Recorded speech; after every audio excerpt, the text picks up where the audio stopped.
Svakodnevno udahnemo preko 10.000 litara vazduha. Većinu našeg vremena provodimo upravo u zatvorenim i loše provetrenim prostorijama, gde se nivo aerosola i alergena može opasno koncentrovati. Zagađen vazduh čini nas bolesnim i glavni uzrok mnogih opasnih oboljenja. Pojedinac ne može promeniti globalnu sliku, ali može pomoći sebi i svojoj porodici. Čisti i kvalitetni uslovi u prirodnoj sredini su neophodni za normalno funkcionisanje ljudske vrste. S obzirom da ljudi ima sve više na planeti, a i ukoliko uzmemo u obzir da tehnološki progres raste i da se zagađenje povećava, voda i vazduh sve češće postaju opasni po život. Ipak, prednost tehnološkog progresa je i u napretku tehnologija za prečišćavanje vode i vazduha. Hemijske reakcije katalize vode ključnu ulogu u načinima prečišćavanja vode i vazduha. Za razliku od nekatalizovanih, katalizovane reakcije se odvijaju kontrolisano, brže i na nižim temperaturama. Supstanca koja ima katalitička svojstva stupa u hemijske interakcije sa reaktantima, pri čemu ne utiče na pomeranje hemijske ravnoteže reakcije, već utiče na brzinu dostizanja reakcione ravnoteže na datoj temperaturi.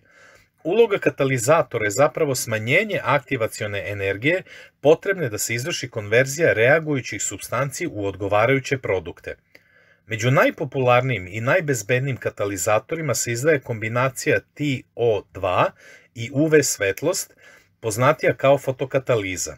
Još jedna zanimljiva tehnologija katalize je takozvana hladna kataliza, koja daje odlične rezultate u prečišćavanju vazduha od formaldehida, raznih aerosola i drugih opasnih zagađivača u našim domovima i kancelarijama. Ambilife uređaj ne samo da dezinfikuje vazduh, on takođe uništava i veliki broj različitih virusa i bakterija. Ovaj uređaj je predviđen da se koristi kako u stanovima, tako i u radnim prostorijama do 35 kvadrata. Verovatno se pitate šta je to što čini ovaj uređaj drugačijim u odnosu na ostale uređaje koji se mogu naći na našem tržištu. Ovakva primjena fotokatalitičke tehnologije je rezultat naprednih istraživanja sprovedenih u Rusiji na Ruskom institutu fotokatalize Ambilife u Novosibirsku. Ambilife prečišćivač vazduha vrši prečišćavanje u dve etape. Prvo, mehaničko prečišćavanje koje čisti čestice krupnih prašina, životinjskih dlaka i sl. A drugo je fotokataliza. Na ovaj način se razlažu sledeći zagađivači: neprijatni mirisi, dim cigareta, izduvni gasovi, zagađenje izazvano loženjem drva, ugljen monoksid, metanol, amonijak, azotni oksidi, vodonik sulfid, fenol, izduvni gasovi, kao i otrovna organska jedinjenja. Uređaj uništava viruse i bakterije, među kojima su i opasne Staphylococcus aureus i Escherichia coli. Uništavaju se i klasično UV rezistentni mikroorganizmi, kao što su određene bakterije i virusi, buđi, plesni i sl. Uređaj koristi fotokatalitičko UV prečišćavanje vazduha i potpuno je bezbedan po ljude. Uređaj se apsolutno može koristiti u prisustvu ljudi.